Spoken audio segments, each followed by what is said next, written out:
Refined नहीं होना चाहिए। दो कंडीशन आप एक अमूमन ग्राहक देख के अपना डिसीजन ले सकता है कि हमें कौन सा तेल लेना चाहिए। जी, तेल कथा तो सर चल रही है साथ में, लेकिन अभी एक नाम जो बार बार लोगों के सामने आ रहा है वो है पाम ऑयल। इस पाम ऑयल का क्या है, क्यों काम में आया, क्यों बनाया गया इसको, और उसका हमारे शरीर पर क्या प्रभाव पड़ रहा है? देखिए, पाम ऑयल बेसिकली ऐसा बताते हैं हमारे बड़े कि पाम ऑयल पहले नॉन एडिबल कैटेगरी में ही आता था ये तेल, और इसका सबसे बड़ा निर्माता जो है वो इंडोनेशिया और मलेशिया कंट्री है। और चूंकि वो समुद्र के तट के ऊपर स्थित ऐसे देश हैं तो वहाँ पे पाम की खेती होना आसान हो जाती है। एक बार आप पाम की खेती कर देते हैं तो 25 साल तक आप उसमें और कोई खेती नहीं कर पाते हैं, क्योंकि वो भी एक फ्रूट है। तो दूसरी नंबर बात यह है कि पाम ऑयल की उन कंट्रियों की सबसे बड़ी प्रॉब्लम ये हो गई कि उन्होंने पाम के पेड़ तो काफी हो गए, अब उनका तेल निकालकर उनको अब बेचना था, और बेचने में भी खाद्य में अगर वो इस्तेमाल हुआ जाता है तभी उसका कंजम्पशन काफी बढ़ेगा। चूंकि उनको बेचनी एक मजबूरी थी तो उनके लिए प्राइस कोई फैक्टर नहीं रहा। उन्होंने बहुत सस्ते भावों में पाम को इन्फिल्ट्रेट किया। मैं ऐसा बोलना चाहूंगा कि उन्होंने एक प्रकार से इंडिया को डंपिंग हाउस बना दिया, यहाँ पे लाके उनको डंप किया, और चूंकि वो रंगहीन और सुगंधहीन था तो वो किसी पकवान के टेस्ट को कोई बहुत ज्यादा चेंज नहीं किया। उससे क्या हुआ कि ग्राहकों ने देखा कि उनके पकवानों में इस तेल के इस्तेमाल से कोई चेंज नहीं हो रहा है तो उन्होंने इस्तेमाल किया। लेकिन मैं एक चीज और बताना चाहता हूँ कि आज भी ज्यादा संख्या में जो तेल का यूज होता है कमर्शियल यूज होता है, ना कि घरेलू। मुझे आज एक भी घर नहीं मिला जो ये कहता हो कि मैं पाम का यूज करता हूँ, पर इंडिया में 100 लाख टन तेल इंपोर्ट होता है और पूरा का पूरा कंज्यूम हो जाता है। जी मनोज जी, बिल्कुल, क्योंकि अखंड संवाद है और आज हम बहुत सारे लोगों से मिलने जा रहे हैं। आपसे जो मुलाकात है, आपसे जो बात है वो खत्म नहीं हो सकती, क्योंकि तेल कथा है जो कि अत्यंत, मतलब जिस कहते हैं तेल कथा है कि अनंत कथा है, ये खत्म नहीं हो सकती। परंतु आप जिस तरह का जो कार्य कर रहे हैं वो वाकई में बहुत ही खूबसूरत कार्य कर रहे हैं। लोगों को सिखा रहे हैं कि किस प्रकार से आप रसायन मुक्त तेल खाएं, किस प्रकार से आप जैविक तेल खाएं, किस प्रकार से आप ऐसा तेल खाएं जो कि आपकी सेहत को सुधारे, ना कि बिगाड़े। फिर भी सर, मैं एक बार आपसे और ये जानना चाहूंगा कि क्या क्या सावधानियां रखनी चाहिए तेल खरीदने से पहले, या अगर कोई गलत तेल आ गया तो उसे पहचाने कैसे? देखिए, सबसे पहले तो आप अपने किचन से रिफाइंड शब्द के आइटमों को दूर कीजिए। तो मैं अभी तेल की बात कर रहा हूँ तो मैं तेल से बताता हूँ। रिफाइंड तेल का उपयोग आप किसी भी चीज में नहीं करें। आपके जो प्राचीन तेल है, जो 4 तेल अमूमन है, एक पीली सरसों का तेल, एक काली सरसों का तेल जिसे कच्ची घानी अमूमन नॉर्मल भाषा में कहते हैं, एक मूंगफली का तेल और एक तिल्ली का तेल। तिल का तेल का उपयोग आप 15 दिसंबर से 15 जनवरी तक कर सकते हैं, या 1 दिसंबर से लेके 30 जनवरी तक आप तिल्ली तेल का उपयोग कर सकते हैं कुछ कुछ खाद्य सब में। मूंगफली का तेल है, ये आपको वर्तीय तेल है, ये वर्त में उपयोग करने योग्य तेल है, तो महीने में 1 बार 2 बार आप इसका यूज कर सकते हैं। और जो कच्ची घानी का तेल है उसको मसाज के लिए और अचार ये सब बनाने में उपयोग कर सकते हैं। और पीली सरसों का जो तेल है जिसमें सैचुरेटेड फैट्स सबसे कम होता है, उसको आप पूरे साल भर बेझिझक इस्तेमाल कर सकते हैं। तो इस प्रकार से आप तेल बदल बदल के भी ले सकते हैं। अब रही तेल की पहचानों की बात, तो सबसे पहले आपने रिफाइन हटा दिया। अब बाकी के जो तेल बचते हैं, अगर आपके पास आप बाजार से लेके आते हैं तो 2-3 तेल ले लीजिए, एक सीसी में 50-50 ml ले लीजिए। आपको रोज एक्सपेरिमेंट करने की बात नहीं, लेकिन आपकी जानकारी के लिए उसको आप फ्रीजर में रख दीजिए, सारे तेल जम जाएंगे। अब उसको बाहर निकालिए, जो सबसे पहले पिघल जाता है वो सबसे उपयुक्त तेल है, ये सबसे अच्छा तेल, सबसे अच्छा तेल है ना। जैसे हम वनस्पति घी, जिसको नॉर्मल भाषा में डालडा भी बोलते हैं, हालांकि डालडा एक ब्रांड नेम है, लेकिन वनस्पति घी है, ये 25-30-40 डिग्री में भी जमा हुआ होता है। तो आप समझ सकते हो कि ये कितने खतरनाक है।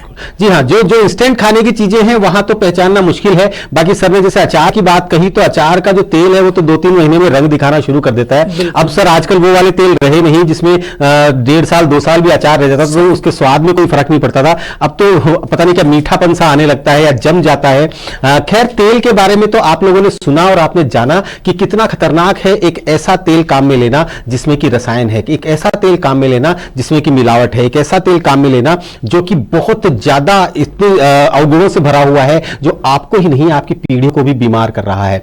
मनोज जी, बहुत बहुत धन्यवाद, आप हमारे इस कार्यक्रम में पधारे। हमारा अखंड संवाद कार्यक्रम ठीक इसी प्रकार चलता रहेगा।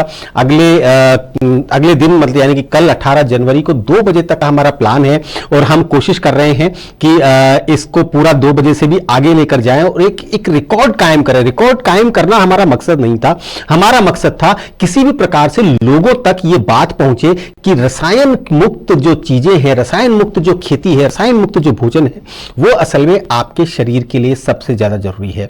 इन रसायनों ने हमारे शरीर को इतना ज्यादा बिगाड़ रखा है, इन रसायनों के कारण हमारे अंदर जो जो बिगड़ रहा है वो शायद हमें आज पता नहीं चल रहा, लेकिन अगर आपको उनको देखना है तो आप हॉस्पिटल्स में जाकर देखिए, जिस प्रकार से अस्पताल भरे पड़े हैं, कैंसर की बीमारी घर घर में दस्तक दे रही है, वो सब कारण है हमारे इसी प्रकार के रसायनों का।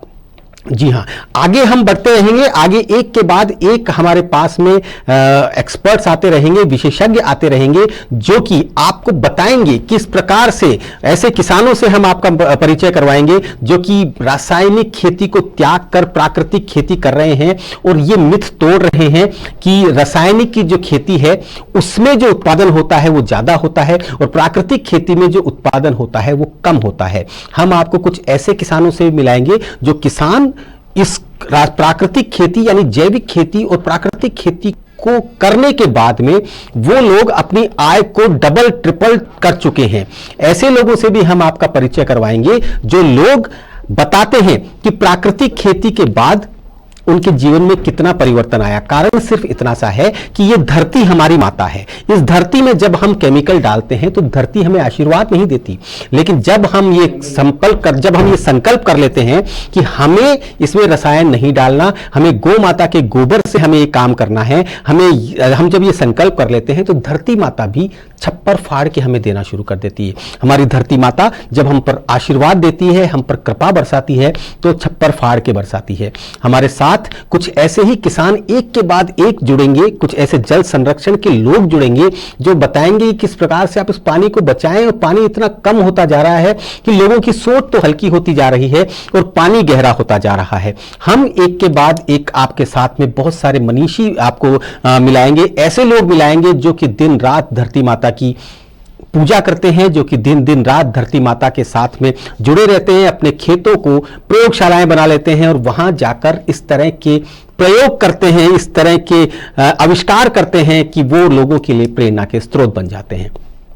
इससे पहले कि मैं आपको अगले किसान के पास लेकर चलूं, अगले विशेषज्ञ के पास लेकर चलूं, अगले एक्सपर्ट के पास लेकर चलूं, मैं आपको बता दूं कि इंडिया बुक ऑफ रिकॉर्ड्स हमारे इस कार्यक्रम पर लगातार नजर बनाए हुए हैं। इंडिया बुक ऑफ रिकॉर्ड्स वो संस्था है जो कि हमारे देश में होने वाले इस तरह के जो कार्य होते हैं उन पर नजर रखती है और जो भी रिकॉर्ड कायम किए जाते हैं उन रिकॉर्ड्स को सामने लेकर आती है। एक किताब है और आज अखंड संवाद के लिए भी इंडिया बुक ऑफ रिकॉर्ड की टीम इस समय हमारे ऑफिस में है, हमारे सामने है। अगले एक्सपर्ट के रूप में हमारे साथ में उमेश झांझड़िया हैं। जी हां, उमेश झांझड़िया जी भूतपूर्व सैनिक हैं। जय जवान जय किसान की अगर बात करनी है तो आज के हमारे नए एक्सपर्ट से जब आप मिलेंगे, नए गेस्ट से जब आप मिलेंगे, नए किसान से मिलेंगे, तो आपको समझ में आएगा कि जय जवान जय किसान का नारा किसी ने दिया था तो क्यों दिया था। सेना को छोड़ने के बाद आप अपने उसी अनुशासन, उसी जोश, उसी जुनून, उसी जज्बे के साथ में खेतों में उतर गए। सबसे पहले तो बहुत बहुत स्वागत है उमेश जी आपका हमारे अपडेट इंडिया के स्टूडियो में। धन्यवाद सर आपका। और आप जो इस प्रकार का कार्यक्रम लेकर के आए हैं, जो जैविक और प्रकृति के बारे में सोचते हुए जो किसानों को जागरूक कर रहे हैं, उसके लिए मैं शुक्रगुजार हूं सर। और अपने आप को इतना बड़ा किसान और कोई विशेषज्ञ नहीं हूं जिन्होंने इतना मुझे बताया, लेकिन जो भी हूं वो अपने अनुभवों से थोड़ा सीखने की कोशिश कर रहा हूं। और जहां तक मैंने सीखा है उसमें यह है कि आदमी को ये वहम रहता है कि मैं करता हूँ, मैं बनाता हूँ, मैं करता हूँ। आदमी कुछ नहीं करता, जो करती है वो प्रकृति करती है। बहुत बढ़िया सोच आपकी है उमेश जी कि आप ये कह रहे हैं कि मैं कुछ भी नहीं हूं, मैं सिर्फ एक छोटा सा किसान हूं। बस यही मैं आप लोगों को बताना चाहता हूं कि किसान जो कि 24 घंटे खेत में रहता है, जो कि बरसात में रहता है, जो कि धूप में रहता है, जो कि ठंड में रहता है, पूरी रात वो ठंड में रहता है, पूरे धूप में वो खेत में रहता है, उसके बावजूद वो कहता है कि मैं कुछ नहीं हूं, जो कुछ भी है ये प्रकृति है, जो कुछ भी है वो ये दुनिया है, जो कुछ भी है भगवान है, जो कुछ भी है धरती माता है। उमेश जी, आपने सोचा था कभी कि सेना से आने के बाद, रिटायरमेंट लेने के बाद जब आप खेतों में उतर जाएंगे, जब आप खेतों में काम करेंगे, जैविक खेती करने की कोशिश करेंगे, प्राकृतिक खेती करने की कोशिश करेंगे, और उसके बाद आपकी मेहनत इतनी सफल हो जाएगी कि आप टीवी पर आ जाएंगे, लोगों से बात कर पाएंगे?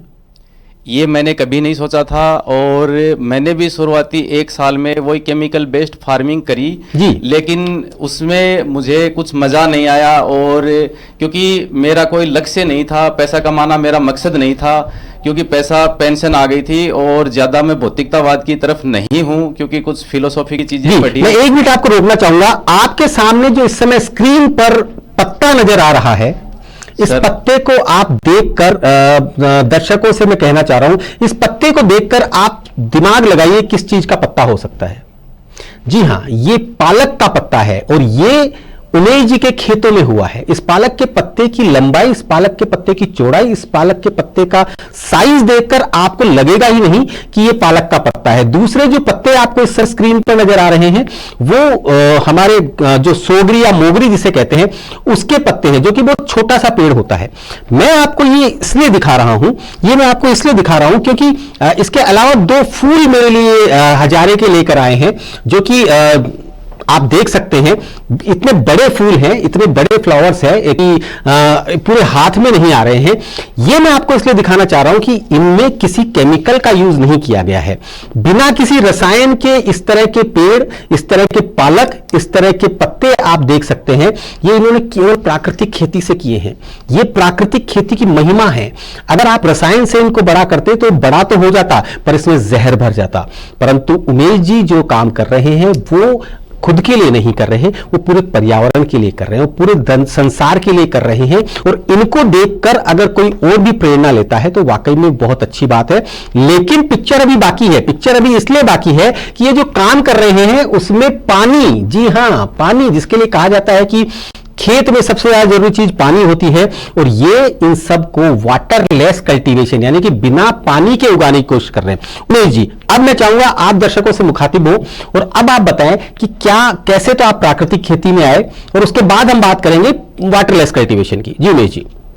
हाँ, तो पहले केमिकल बेस्ड फार्मिंग की और उसमें कुछ मज़ा नहीं आया, क्योंकि अपन खेती में सोच लेते हैं कि पैसा कमाएंगे ये वो, तो पैसा यदि प्राकृतिक तरीके से करेंगे तो पैसा ज़्यादा आता है। तो उसमें मुझे न तो कुछ, और मैंने देखा कि जो कन्वेंशनल फार्मिंग कर रहे हैं काफ़ी सदियों से, उनका भी कोई स्तर सुधरा हुआ मुझे नज़र नहीं आया। तो फिर मैं केवी के आबू सर से जुड़ा, और वहाँ डॉक्टर राशिद खान जी, डॉक्टर दयानंद जी, उनसे मिला। तो मैं इतना कोई विशेषज्ञ नहीं हूँ, लेकिन ये मेरा सौभाग्य है कि मैं कुछ अच्छे एक्सपर्ट लोग हैं, उनका सहयोग जो हमेशा मिलता रहा। तो उनसे फिर खेती को लेकर के किताबें पढ़ने का पहले से ही शौक था, तो उससे किताबें पढ़ी और पॉडकास्ट सुनता रहा। तो कुछ एक चीजें ऐसी आई, वो थोड़े से दूर एरिया में ट्राई करके देख ली। जैसे 1-2 क्यारी शुरुआती दौर में अपन ने किसी की भी लगाई, तो उसमें वो ट्राई करके देख लिया, तो उससे न तो कोई बड़ा नुकसान होने वाला नहीं है, लेकिन रिजल्ट बड़े अच्छे आए। जैसे अपन बात करें कि मल्च बोलते हैं, मैंने कुछ नहीं, जो अपने कड़वी तूड़ा ये होता है, तो लहसुन बोया और उसके ऊपर से उसको डाल दिया, तो उसको मल्च कर दिया। तो उसमें एक तो सिंचाई कम देनी पड़ी, और वो ज्यादा स्वस्थ रहा, और इस तरह की चीजें सामने दिखाई देने लगी मुझे। तो अभी धीरे धीरे फिर मेरा ये मानना है कि ये मैं करते हैं ना, मैं करता हूं। इंसान कुछ नहीं करता, जो कुछ करती है वो प्रकृति करती है। इंसान उमेश जी के बारे में एक चीज आपको और बताऊं कि जब ये टैंक के ड्राइवर थे शायद आप सेना में। हाँ, टैंक। जी हाँ, ये टैंक चलाते थे, और टैंक चलाने के बाद जब ये रिटायर होके वापस अपने घर आए तो इन्होंने एक इंस्टीट्यूट खोला, परंतु इंस्टीट्यूट में इन्हें वो सब नहीं मिला जो ये करना चाहते थे, क्योंकि इनके खेत इन्हें पुकारे थे। इनके खेतों से जो आवाज आ रही थी उसके इनके दिलों ने सुनी, और ये उस इंस्टीट्यूट में भी इन्होंने कम समय लगाया और वापस अपने खेतों की ओर लौट आए, और खेतों में आकर वो काम करने लगे। और काम करने के लिए इन्हें जरूरत थी कुछ नया करने की, कुछ एक्स्ट्रा करने की, कुछ अलग करने की। तो इन्होंने इंग्लिश किताबें पढ़नी शुरू की। मैं जानना चाहूंगा कुछ ऐसे लेखकों के नाम आप बताएं जिनकी आपने किताबें पढ़ी और उसको पढ़ने के बाद आपको लगा कि हाँ, प्राकृतिक खेती में बहुत कुछ किया जा सकता है। मैंने जैसे गेब ब्राउन को पढ़ा, अभी हाल ही में मैं फुकोका का पढ़ रहा हूँ, और जोएल सलाटिन है उनको मैंने पढ़ा, और कुछ काम जैसे सोइल के ऊपर, माइक्रोबायोम्स के ऊपर। तो इंग्लिश आती थी इतनी आपको, या सीखी आपने क्या? इंग्लिश फौज में मैं आपको बता रहा हूँ ना, मेरे पूरे जीवन में ये रहा कि सौभाग्य रहा कि मैं अच्छे लोगों का सहयोग रहा, और जो एक्सपर्ट लोग हैं, मुझे पद और पैसा कभी भी देख करके मैं उसको आकर्षित नहीं हुआ। कोई भी एक्सपर्ट आदमी है उसको सुनना और क्रिएटिव लोगों को देखना, चाहे उनका काम मुझे समझ में आने आया, जैसे क्लासिकल म्यूजिक मुझे बिल्कुल समझ में नहीं आता, लेकिन मैं चला जाता था उनके। तो ये आदतें थी। फिर ऑफिसर्स के संपर्क में रहा तो उन्होंने कहा कि भाई इंग्लिश है और उसमें आपको क्या है कि ग्लोबल लैंग्वेज है ये, और जो भी कोई भी भाषा में लिखा जाएगा तो ट्रांसलेट इसमें हो जाएगी यदि उसकी बात में दम है। तो फिर उसको, तो इन लोगों को जब मैंने समझा, हालांकि मैं बिल्कुल साइंटिफिक फील्ड का नहीं हूं, मैंने बीए किया है, आर्ट से किया है, तो जो टर्मिनोलॉजी है वो मुझे समझ में नहीं आती है, लेकिन वो कहना क्या चाहता है ये। तो चलिए उमेश जी, एक और समस्या ये है कि जब भी हम आम आदमी, क्योंकि ये कार्य आम आदमी को जागरूक करने के लिए, किसानों को जागरूक करने के लिए तो है ही, जब भी हमने अखंड समाज की बात की तो जिससे भी बात हुई सबने कहा खेती तो प्राकृतिक ही होती है, खेती में प्राकृतिक खेती क्या? ठीक है, तो क्या है प्राकृतिक खेती एग्जैक्टली क्या है, वो सबसे पहले तो आप बताइए हमारे दर्शकों को, उसके बाद हम आगे बढ़ते हैं इस चीज में।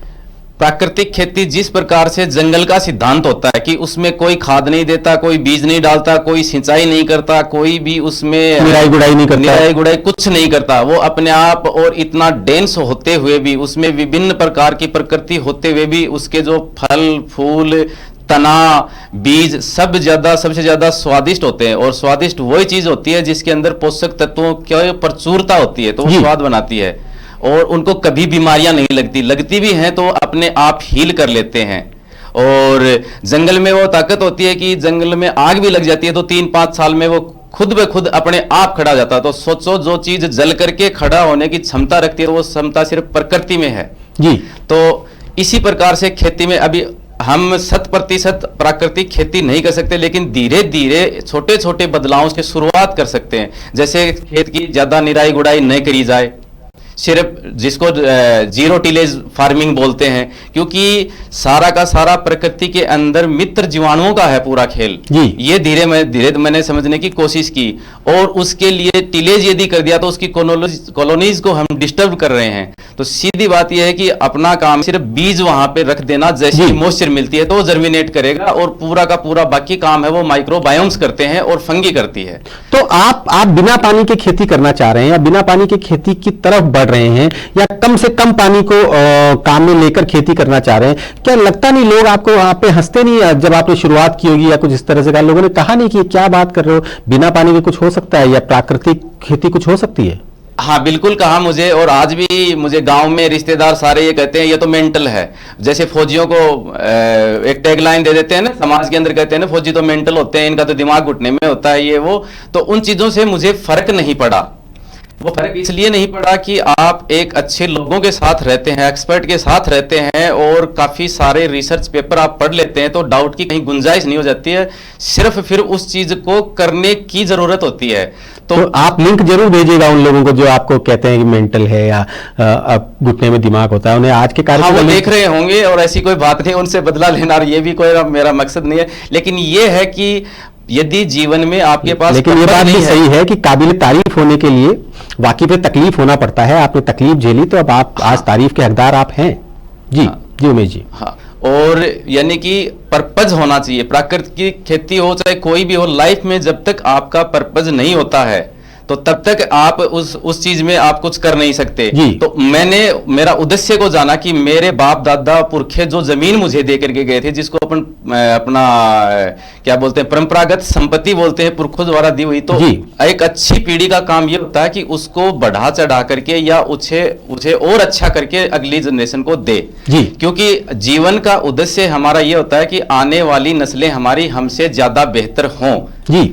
हाँ। बहुत बढ़िया, बहुत अच्छी बात आपने कही कि जीवन का उद्देश्य ये होना चाहिए कि आने वाली नस्लें हमारी हमसे ज्यादा अच्छी हो, और उन नस्लों को अच्छी करने के लिए फसलों का अच्छी होना जरूरी है, जो कि आप कर रहे हैं। जी जी हाँ, क्योंकि और फिर मुझे ये समझ में आया कि सारा का सारा, जैसे अपन बात करते हैं पशुओं की, बोलते हैं ये वो, अभी आज के डेट में यदि अपन बात करें तो पैदावार की कमी की नहीं है, ये नहीं है कि पैदावार कम हो रही है या अनाज की कमी के कारण भूख मरेंगे।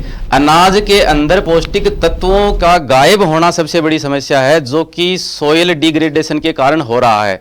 अब अपन सोचते हैं कि ये दूध पी रहा हूँ, ये मेरे हड्डियों को मजबूत करेगा, कैल्शियम होता है इसमें, मिनरल्स होते हैं, तो इस टाइप की चीजें होती हैं वो मजबूत करें, लेकिन एक्चुअल में वो हमारी जमीन में से जो पोषक तत्व पौधों के द्वारा पशुओं में जाते हैं, तो वो तो उन पौधों से बीजों में लुप्त हैं वो तो ये चीजें थोड़ा सा मुझे कनेक्ट करी, और उस चीज के ऊपर जो भी है काम कर रहा हूं। और मुझे बोलने का कोई अनुभव नहीं है, ये मेरा पहला अनुभव है, और मैं इनका आभारी हूं कि ये मुझे यहां तक लेके आए, जबकि मैं न तो कोई विशेषज्ञ हूं न कोई, तो जो भी बात इधर उधर हो जाए तो कृपया करके मुझे माफ कर दीजिएगा। इतना बोलने के बाद आप कह रहे हैं मुझे बोलने का अनुभव नहीं है।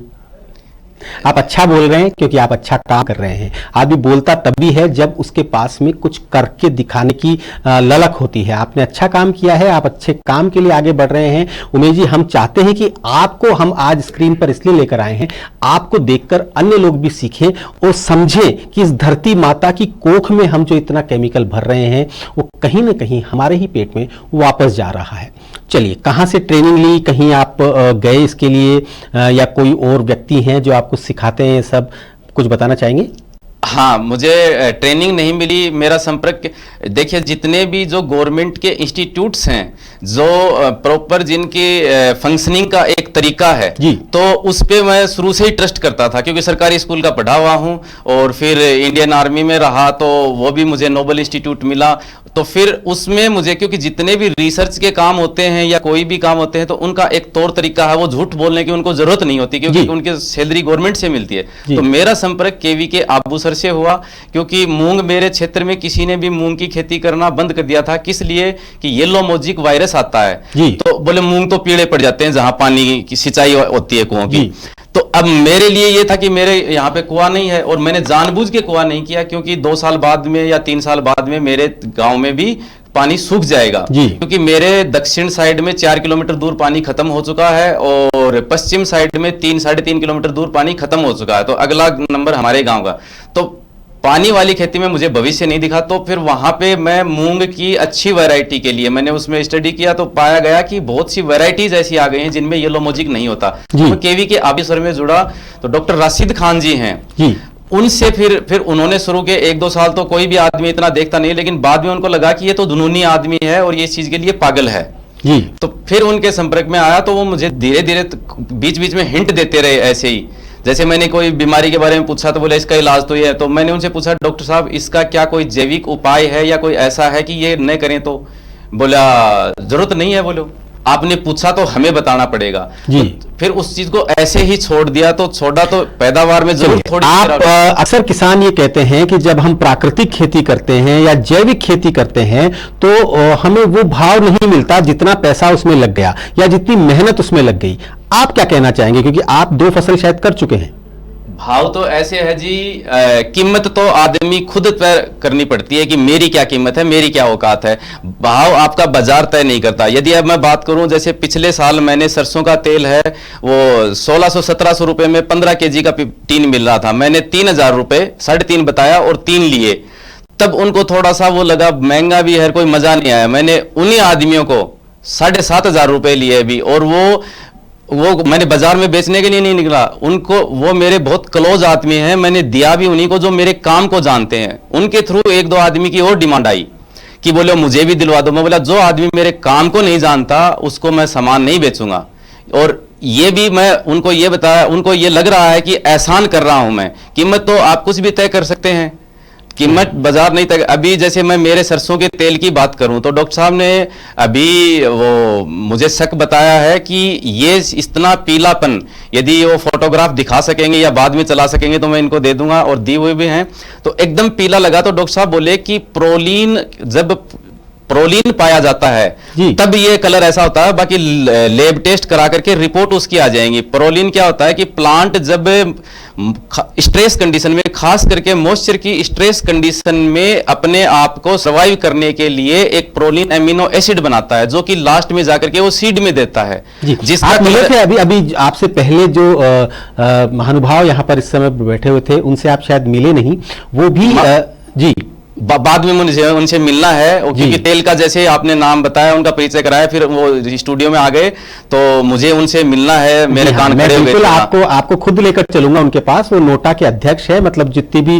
ऑल ओवर इंडिया की ऑयल की एसोसिएशन है उसके अध्यक्ष हैं, और वो खुद कबीरा ऑयल के नाम पे तेल जो है, जैविक तेल जैसे आप बना रहे हैं वैसे बेचते हैं। चलिए आगे बताइए जी। हाँ, तो तब ऐसी चीजें जब खुद को होने लगा, अब जैसे पालक लगाया मैंने पिछली साल, पालक 12 फीट हाइट हो गई। पालक की हाइट 12 फीट? हाँ जी, 12 फीट। फोटोग्राफ भी मैंने आपको दी हुई, शायद चला सकेंगे तो बाद में। तो अब इसमें मैंने कुछ नहीं किया, सिर्फ जो किया वो प्रकृति ने किया, मैंने तो सिर्फ बीज रख दिया। अभी एक यहाँ पे बाहर कोई सर थे, तो वो मुझे कह रहे थे, बोले मैं इसको लैब टेस्ट करा दूंगा, और ये तो बोलो हाइब्रिड है ये वो। तो मैं बोला मैं ये क्लेम कर ही नहीं रहा हूं कि हाइब्रिड, मैं तो जो भी बीज बाजार से मिलता है वो ला करके बस जमीन में रख देता हूं जी। हाँ, तो अपने आप होने लग गया। और ये क्लेम करते हैं कि मैं केमिकल कुछ नहीं डाल रहा हूं उसमें। हाँ, केमिकल कुछ नहीं डालता हूं। केमिकल डालने की, केमिकल की एक लिमिट होती है, और प्रकृति की कोई लिमिट नहीं है, वो क्या कर दे जी। हाँ, चलिए आगे क्या आपने सोचा हुआ है भविष्य के लिए, कि भविष्य में मुझे और क्या करना है? भविष्य के अंदर ये है कि पहले बात तो मैं ये मानता हूं कि शायद मुझे अभी LKG में एडमिशन लेने के लायक मैं हो गया हूं, एग्रीकल्चर यदि खेती की बात करें तो जी। तो सबसे पहली बात तो ये है कि मुझे कुछ अच्छी ट्रेनिंग्स करनी पड़ेंगी, जिससे प्लांट टर्मिनोलॉजी, जैसे पॉडकास्ट सुनने से, किताबें पढ़ने से वो इतनी चीजें नहीं आती हैं। एक बेसिक अंडरस्टैंडिंग होनी चाहिए कि कितने प्रकार के पौधे होते हैं, कैसे उनके जड़ों का सिस्टम होता है, रूट सिस्टम, इन चीजों से मोटा मोटा जो चीजें है, तो ये काफी सारी चीजें सीखनी मुझे। और डॉक्टर राशिद खान जी ने मुझे बताया भी है, अभी नेचुरल फार्मिंग की नाम मांगे हैं, जिसमें मोस्ट ऑफ एग्रोनॉमिस्ट को बुलाते हैं वो लोग, तो उन्होंने मेरा नाम दिया है कि आपके ये लेवल की चीज होगी, और मैं रिकमेंड करूंगा कि शायद वो आपको बुला लें। तो ऐसी चीजें, सबसे बड़ी बात तो ये है कि सीखना बहुत ज्यादा है जी। वाकई में बिल्कुल सही, आप बहुत अच्छा काम कर रहे हैं, मैंने आपको पहले ही बोला।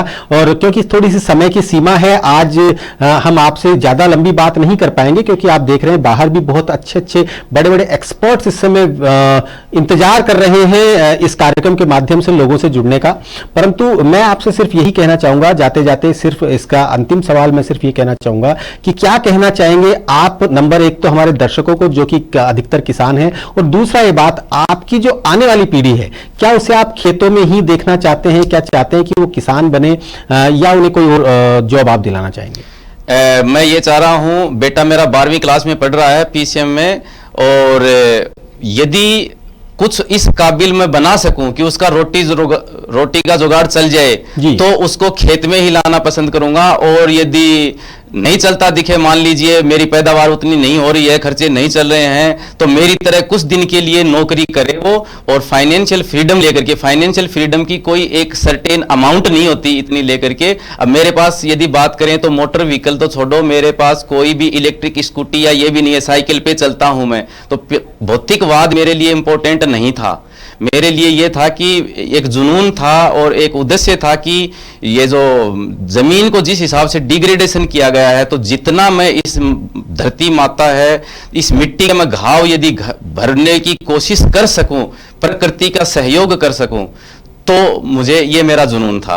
और हो सकता है कि आफ्टर रिटायरमेंट मैं जरूर चाहूंगा, और मेरे बेटे की इच्छा है, और वो मेरे साथ खेत में काम, जब भी छुट्टी आता है, बोर्डिंग स्कूल में पढ़ता है तो वो खेत में काम करता है और उसको मजा आता है और वो चीजें पूछता है। क्योंकि आपने देखा होगा जो भी ये बड़े बड़े कॉर्पोरेट वर्ल्ड से लोग रिटायर हो रहे हैं, लोग आ रहे हैं जिनकी 5-5, 10-10 पुश्तें जिन्होंने खेती नहीं की है और वो भी खेती में आकर के अच्छा मुनाफा कमा रहे हैं। तो ये बात भी नहीं है कि खेती में कोई फ्यूचर नहीं है या फिर नेचुरल फार्मिंग में कुछ नहीं है। हाँ, ये है कि अभी मार्केट नहीं बना है, मार्केट बन चुका है। आज एक बहुत बड़ा ब्रांड है जो कभी कोई बड़ा बाजार हुआ करता था और उसको एक कंपनी ने एक्वायर किया है, 198 रुपए केजी बाजरा बेचती है वो, और कोई जैविक नहीं है, यही बस पैकेजिंग करके।